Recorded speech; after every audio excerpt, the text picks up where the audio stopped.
ఆంధ్రప్రదేశ్ రాష్ట్రం చివరి రాష్ట్రం కాబట్టి ఎక్కడ నీళ్లు వచ్చినా మన తర్వాత సముద్రంలోకి వెళ్తాయి. పోలవరం తర్వాత రాజమండ్రి తర్వాత సముద్రం తప్ప వేరే మార్గం లేదు.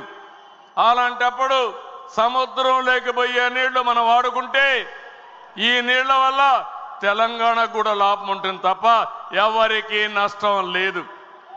ఇక్కడ బీఆర్ఎస్ అయితే ఏదో నష్టం వచ్చినట్టు మాట్లాడుతున్నారు. నేను ఆ రోజు కూడా ఏదైతే వాళ్ళు ప్రాజెక్టు కట్టినప్పుడు గోదావరి పైన నేను ఎప్పుడు కూడా అబ్జెక్ట్ చేయలేదు. నా ఆలోచన ఒకటి, తెలంగాణ కానీ ఆంధ్రప్రదేశ్ రాష్ట్రం కానీ నాకు ఎప్పుడు చెప్పాను, రెండు కళ్ళను ఆ రోజు చెప్పా, ఈ రోజు చెప్తున్నా, హైదరాబాద్ను అభివృద్ధి చేసింది నేనే, గంటాపదంగా చెప్పగలుగుతాను.